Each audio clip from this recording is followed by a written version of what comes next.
Oui, bonsoir à toutes, à tous, pour cette, capsule, une capsule dans un état de crise, une période de crise et d'inquiétude parce que, on voit monsieur Macron, jouer les chefs de guerre. Alors il pense que ça lui réussit bien et c'est vrai que, la France vieillissante, son électorat est aussi vieillissant et les vieux, dès qu'on prononce le mot guerre, ils se mettent, à trembler et ça a été comme ça déjà pour le Covid, nous sommes en guerre. Alors là, c'est un comédien Macron, un médiocre comédien, un petit acteur de seconde zone, mais il connaît les ficelles du métier.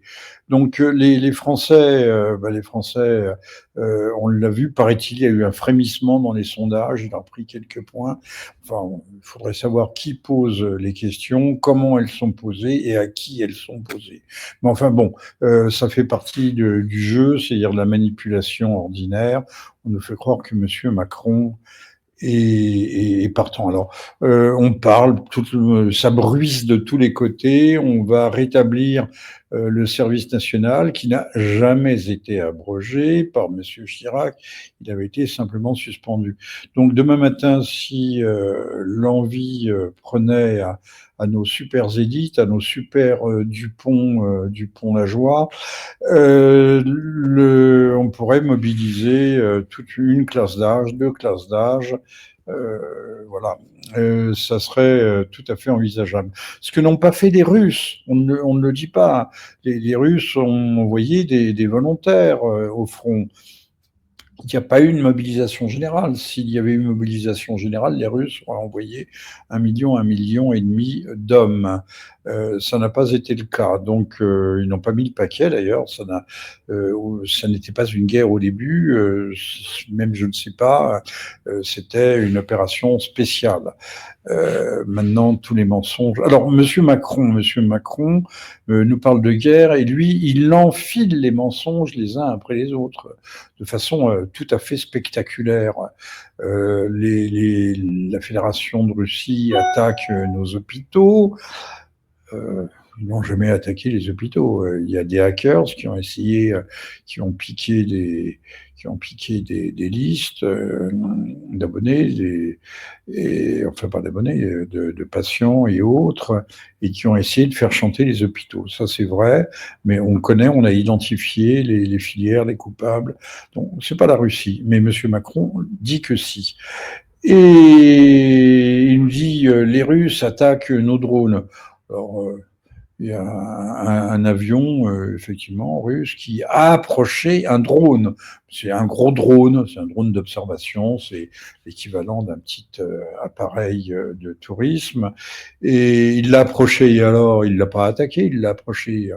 Les, les avions turcs ou les avions grecs approchent tous les jours les drones de l'un et l'autre en mer Égée. Ce qu'on ne dit pas, c'est que la Grèce a un budget de défense qui est entre 4 et 5, et depuis toujours, ce qui choquait à l'époque M. Cohn-Bendit, disant mais c'est honteux, c'est honteux. Bah oui, mais ils ont un ennemi en mer Égée, ils ont des gens qui sont dangereux, super bien armés, et on n'est pas sûr que quiconque viendrait au secours de la petite Grèce, puisque l'un et l'autre, la Grèce et la Turquie sont tous les deux membres de l'OTAN. Bon, passons, ça c'était une incidente. Autre mensonge de Monsieur Macron. Monsieur Macron, ah oui, il nous dit Monsieur. Je termine avec ce troisième. Je lis. Il nous dit les Russes ont trahi les accords de Minsk. Enfin bon, inversion accusatoire. Il y a une vidéo qui traîne avec un coup de téléphone filmé par qui était en vidéo avec entre Monsieur Hollande et Monsieur Poroshenko. Mais c'est un faux Monsieur Poroshenko. Il y a des gens qui sont extraordinaires dans l'imitation, la présentation. D'ailleurs, en Israël, il y a des gens qui sont tout à fait spécialisés dans ce domaine, puisqu'ils extorquent des fonds considérables. Il y a eu des escroqueries retentissantes avec un certain nombre de grands entrepreneurs, de grandes sociétés nationales, publiques ou privées. On appelle tout d'un coup le PDG, on lui fait croire que c'était le ministre ou le Premier ministre qui appelle, et ça marche. Et ça marche. Il n'y a pas que le kidam de base qui se fait escroquer par des aigres fins situés au Zaïre. Mais le Zaïre sert de relais à nos amis israéliens qui, encore une fois, sont particulièrement doués en la matière. Bravo à eux. Et bien encore mensonge, mais comment peut-on, il n'y a pas un journaliste pour reprendre Monsieur Macron, donc, oui, donc Monsieur l'ancien président d'après Maïdan, Monsieur Poroshenko, c'est quelqu'un fait cracher à Monsieur Hollande que les accords de Minsk n'étaient pas destinés, il y en a eu deux, hein, il y a eu en décembre 14 et en février 15. N'était pas destiné à être appliqué, mais à gagner du temps pour laisser à l'Ukraine la faculté de se réarmer et de préparer la guerre. Voilà. Donc on voit bien qui est à l'origine de la guerre, ne serait-ce que ça. D'ailleurs, Madame Merkel a fait de plus officiellement encore, ou plus officieusement, vous choisirez, une déclaration similaire. Alors, Monsieur Macron, fait des déclarations intempestives sur l'extension du bouclier nucléaire français aux pays baltes, à que sais-je. On va déclencher une guerre nucléaire parce que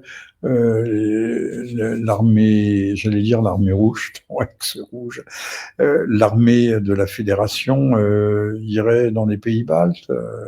Enfin, on se moque de qui là? Mais c'est hallucinant. Alors, je pense que la vieille Europe, qui est un sous-continent terriblement vieillissant, nous sommes entrés dans un profond hiver démographique, et est en état a atteint une forme de ramollissement cérébral ou de démence sénile, ce qu'on appelle bêtement Alzheimer aujourd'hui, la démence sénile. C'est du gâtisme prononcé. Notre classe politique se montre sous son vrai visage, c'est-à-dire des gens ramollos intellectuellement, ce que Voltaire appelait des eunuques de l'esprit, mais ça atteint un degré prodigieux. C'est phénoménal. Alors par derrière, là aussi autre incident, on sent que M. Trump, avec ou sans l'aide de M. Musk, pousse un peu nos différents dirigeants vers la porte de sortie. Musk, lui, avait encouragé l'AfD en Allemagne, avait demandé à Monsieur Keir Starmer, on lui avait proposé, suggéré, recommandé de démissionner après la révélation de l'énorme scandale de la prostitution de milliers de jeunes ouvrières en anglaise du nord de l'Angleterre dans les années 90. Monsieur Starmer, aujourd'hui Premier ministre, était à l'époque procureur général. Et donc, c'est une tâche indélébile. Alors, quant à Monsieur Macron, lui, dans sa conférence de presse à la Maison-Blanche, il y avait, je ne l'ai pas vu, mais il y avait Madame Candace Owens qui était présente. C'est pas tout à fait anodin, même si le lendemain matin en France, Amazon et autres sites de librairie avaient supprimé le livre de Candace et de Poussard et de Xavier Poussard, Becoming Brigitte, de devenir Brigitte, et parce que ça fait tâche, mais ça reste en filigrane et on ne peut pas imaginer autre chose que c'est une façon non pas de déstabiliser ni même de décrédibiliser Monsieur Macron, mais de l'affaiblir et de lui montrer la porte de sortie incidemment, porte de sortie de secours. Monsieur Macron, vous traînez des casseroles qui sont terriblement tintinabulantes. Toujours est-il que c'est le même Monsieur Macron qui veut nous envoyer aux enfers. Enfin, il a fait déjà des déclarations. Souvenez-vous, je reprends proprement ces termes, quand je crois que c'était au mois de juin dernier, il voulait envoyer des mecs parlait des soldats français comme des mecs. Je vais envoyer des mecs au sol en Ukraine.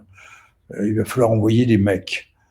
Des mecs, on parle à la rigueur de personnel militaire, de fantassins, de troupes, de forces, des mecs. Enfin, c'est un langage de mecton, c'est-à-dire un langage de demi-sel.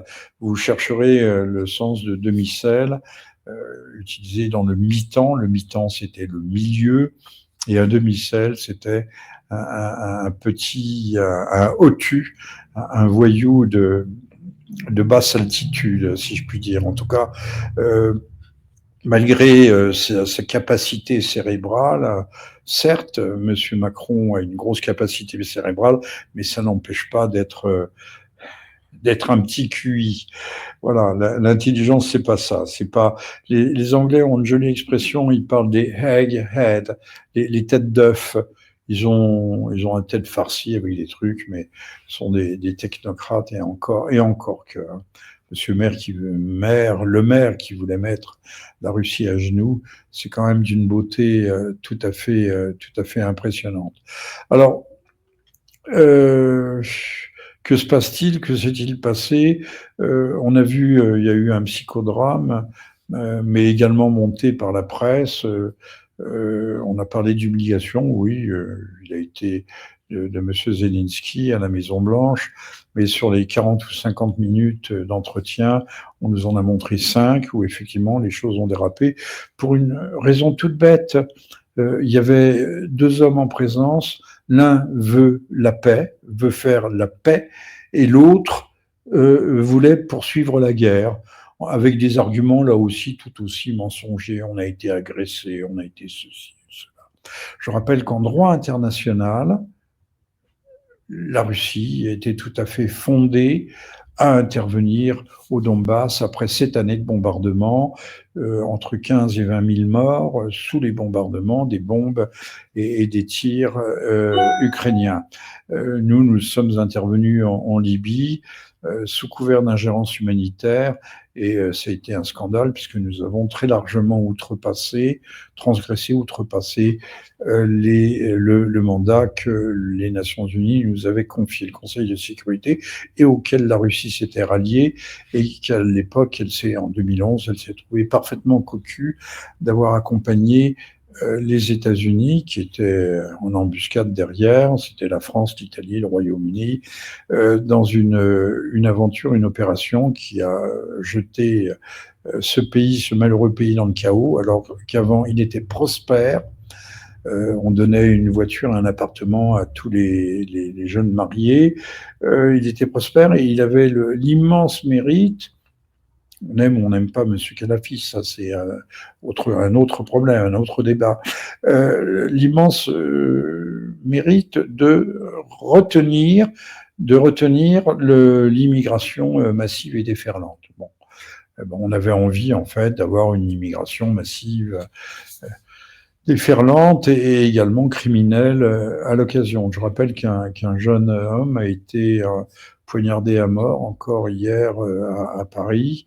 Il était d'origine russe, étrangement, et tout aussi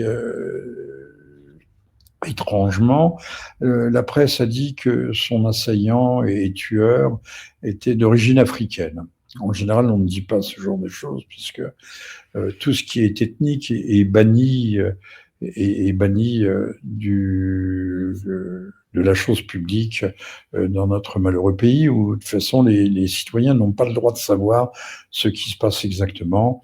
Je vous rappelle que l'insécurité est un sentiment, donc un ressenti, que le grand remplacement est également un mythe, un fantasme, une chimère, voilà, une chimère complotiste, bien sûr, bien entendu.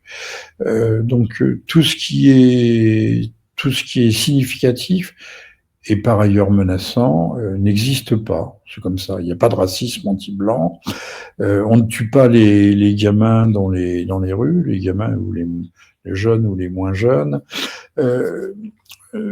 Anecdote intéressante, un jugement vient d'être rendu pour un jeune entrepreneur qui avait été attaqué au couperet, c'est-à-dire une feuille de boucher. C'est des lames très larges, très lourdes, faites pour couper les os. Une feuille de boucher par je sais pas si c'était un Afghan, devant un commissariat. Il a été très gravement blessé, touché à la tête et au cou. Il emportera donc, j'imagine, des séquelles sa vie durant. Et le tribunal a quand même condamné l'assaillant à 30 années de prison, c'est-à-dire qu'il en fera 15, quoi, ou 10. Vous pouvez en être assuré, 30 années de prison, ça c'est ronflant, la perpétuité, il n'y a pas de perpétuité dans ce pays. On a abrogé la peine de mort en disant il y aura la perpétuité, mais c'était un mensonge de plus. Et on n'a pas reconnu que dans cette attaque qui eût dû être tout à fait meurtrière, qui n'a pas été par miracle ou par accident, on n'a pas regardé l'acte terroriste, bien que l'autre ait crié à l'Akbar. Non, on a dit que c'était simplement un déséquilibré, donc il n'y a pas de terrorisme. Donc j'imagine que ça a aussi une incidence, même si je ne le sais pas vraiment, sur l'assurance, les indemnisations, les prises en charge, etc. Donc on lui a pas, ce n'est pas un acte terroriste. Et comme ça, il y a 1000 actes terroristes en France chaque année, mais ce n'est pas du terrorisme, ce sont des équilibrés, ce sont des cas individuels. Ce n'est pas du racisme, puisque c'est l'expression de haine, mais de haine, encore une fois, anecdotique, individuelle. C'est pas, ça n'a pas un caractère systémique. Bon. Mais la force du nombre fait qu'à la fin, cela devient quasiment structurel. Alors revenons à Monsieur Zelensky, qui évidemment n'a aucun amour-propre, s'est fait traiter par Monsieur Trump pour ce qu'il est, c'est-à-dire de quelqu'un de pas très propre sur lui. Et le lendemain matin, il est allé pleurer dans les jupes de Monsieur Starmer. Monsieur Macron est venu le consoler, le caresser, lui donner faire des papouilles, lui donner des accolades, et on a réuni tout le petit monde des va-t-en-guerre et du wokisme va-t-en-guerre, puisque le dernier bastion du wokisme maintenant c'est l'Europe. Et pour dire, au contraire, pour faire de la surenchère, Madame von der Leyen, qui devait être de la partie, bien que elle soit en dehors de ses fonctions et de son rôle, hein, elle, c'est gestion économique et budgétaire de l'Europe, c'est pas le côté militaire, la guerre ou la défense. Du tout, ça ne la concerne pas. Mais tout d'un coup, on a sorti, comme un lapin d'un chapeau, on a sorti 800 milliards parce qu'il fallait se réarmer. Alors, il fallait se réarmer dans la minute, et puis quand même, on nous a expliqué que c'était à échéance de 10 ans, et puis même peut-être à échéance de 5 ans, et parce qu'on allait avoir la guerre obligatoirement. Je ne sais pas où ils ont été pêcher ça, mais la Russie, qui n'a pas été capable de grignoter plus de 15% du territoire ukrainien en 3 ans, serait censé attaquer l'Union européenne et tout dévorer sur son passage. Hein. Les hordes les hordes barbares allaient déferler à l'Est. Bon, je crois qu'on là aussi on se moque du monde. Monsieur Trump se fait traîner dans la boue parce qu'il ne semble pas croire non plus à cette galéjade. Et tout le monde nous dit que M. Trump, alors là, ça déferle sur LCI ailleurs. On nous dit M. Trump est un agent de Moscou. Alors on voit l'ancien général ou je sais pas quoi, Yakovlev, qui était à l'OTAN, qui était enfin une ganache, mais ses entrées, son ticket d'entrée dans tous les grands médias, ce qu'on appelle maintenant les médias de grand chemin, comme les bandits, et pour nous expliquer que M. Poutine était un recruteur, un agent recruteur, et donc il a recruté Monsieur Trump. Alors on voit aussi un ancien du KGB dans la pénombre qui nous dit on a des dossiers sur Monsieur Trump. Oui, on le tient, il est tenu. Enfin bon. Donc Monsieur Trump, bah écoutez, On a le KGB d'un côté, un agent du KGB de l'autre, de part et d'autre de l'Atlantique. Tout est bien, mais apparemment tous les deux veulent la paix. Ils veulent la paix. Monsieur Trump la veut ardemment, et j'insiste sur la dimension humaine, morale de cette volonté de paix. Monsieur Trump n'a jamais changé de varié dans son discours. Il veut sauver des vies humaines. Il parle tout le temps de la vie des jeunes hommes. Et d'ailleurs, dans une de ses dernières déclarations, je crois que c'était devant le Sénat américain, déclaration qui a duré 1 heure et demie ou plus, il y a quelques jours, il a bien dit les aspects commerciaux, pragmatiques, les aspects économiques viennent en second. Il faut d'abord sauver des vies humaines. Et je le crois, personnellement, je le crois sincère. Avec lui, il y a un retour de la foi. Alors, on est croyant, on n'est pas croyant, mais la foi, la spiritualité, le sens de la transcendance, ça donne quand même une colonne vertébrale aux hommes. C'est comme ça, une colonne vertébrale psychique que n'ont pas ceux qui ne croient ni à Dieu ni à diable, qui ne croient en rien, et pour lesquels, comme l'avait dit si bien Dostoïevski, si Dieu n'existe pas, tout est permis. Et donc on peut mentir, on peut avoir tous les comportements les plus déviants possibles et imaginables sans que ça fasse, sans qu'on emporte de l'ombre. On n'est pas comme Lady Macbeth qui se frotte les mains, le sang qu'elle a sur les mains, sauf que le sang est absolument indélébile. Ces gens-là qui ont enclenché la guerre, Madame Kamala Harris, Monsieur Biden, et toute la clique des Américains, ou Madame Nuland, qui était à l'origine de tout, qui était à l'époque du Maïdan, puisqu'elle s'était vantée d'en avoir été la pionnière, la parraine, la marraine, et d'avoir dépensé 4 milliards de dollars à l'époque pour le coup d'État du Maïdan. Eh bien, tous ces gens doivent dormir du sommeil du juste et n'ont pas les remords qu'avait pu avoir Madame Macbeth, Lady Macbeth. C'est une pièce de Shakespeare. Voilà, alors qu'ajouter, ce pauvre monsieur Zelensky a trouvé force et réconfort auprès de ses homologues européens, ouest européens, mais rappelons quand même le vieil adage qui se ressemble s'assemble, et je conclurai peut-être en disant qu'il serait immensément urgent de congédier toute cette clique d'assassins, de gens qui, sous couvert de défendre l'Europe, on nous dit l'Ukraine défend l'Europe, nous mène droit à la guerre. Au moment où il a été question de paix, où il n'a jamais été autant question de paix, où la paix se précise, où la lumière apparaît au bout du tunnel, eh bien, ces gens nous parlent de guerre, ils redoublent d'efforts, les tambours battent vraiment de façon tonitruante pour nous appeler à la mobilisation. Et paraît-il, il y aurait les jeunes Français prêts à aller se crever la paillasse. Ils se rendent pas compte. Ils sont tirés dans les tranchées, ils sont tirés comme des lapins par les drones.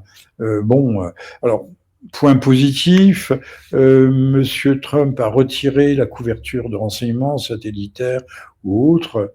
Là, la guerre devient plus difficile. On s'aperçoit qu'en fait, il y avait la ressource humaine ukrainienne qui était du consommable, taillable et corvéable à merci pour passer dans le hachoir à viande, mais que la guerre était livrée par les États-Unis et les Européens qui livraient les armes, etc. Maintenant, j'espère que le flot d'armes va se tarir très rapidement et que M. Zelensky a compris que si la Grande Amérique le boudait, eh bien, tout serait extrêmement, extrêmement pénible pour lui. Il n'irait pas très très loin. Donc, M. Zelensky, dès le surlendemain de la séance de la Maison-Blanche, envoyer une lettre. Oui, oui, mais nous sommes prêts à accepter les conditions de vente, de commercialisation, d'exploitation des terres rares et des minerais stratégiques, ou des métaux stratégiques. Et ben oui, pourquoi pas. Et il faudra peut-être l'Ukraine renonce. Je voyais encore passer des informations sur le centre mondial de la GPA, donc de la grossesse pour autrui et du commerce des ventes. L'Ukraine est un État quasi esclavagiste, mafieux, et c'est ça que l'on veut faire entrer dans l'Europe. Bon, il faudrait quand même remettre aussi les choses en ordre et les pendules à l'heure du côté de Kiev. Donc, espérons, gageons que M. Zelensky ne fera pas long feu, que l'on va trouver des hommes plus compétents et plus honnêtes pour le remplacer. Maintenant, je dirais juste un dernier mot, un dernier petit mot, tout petit. Espérons que les choses ne vont pas dégénérer en Syrie, mais déjà hier, on comptabilisait 500 morts dans la population civile. Au nord-ouest de la Syrie, c'est-à-dire à l'Atakié, dans la région de l'Atakié. Les Russes ont eu cette délicatesse, si je puis dire, ce tact d'ouvrir les portes qui sont de cette zone de très haute sécurité qui est la base de Enimin, je prononce toujours très mal, pardonnez-moi, de Mine, qui est leur base aérienne stratégique, de projection de leur capacité vers l'Afrique, aux populations civiles qui fuyaient les massacres. Voilà, mais on a des islamistes en costume cravate à Damas, c'est bel et bon, mais chasser le naturel, il revient au galop. Et aujourd'hui, on sait que le plan, il a été officiellement, c'est ne faites pas de mal normalement aux minorités, mais il faudra qu'elles partent. Voilà. Donc l'épuration ethnique se fera en douceur, mais elle se fera. Et achevant en ce qui concerne les chrétiens, un processus qui a été commencé dans les années 1893, 95, 96 par les grands massacres hamidiens ça préludait à l'extermination, au génocide des Arméniens en 1915, mais les grands massacres hamidiens qui visaient les Arméniens et les Syriaques avaient commencé à cette époque-là. Donc c'est un processus d'un siècle.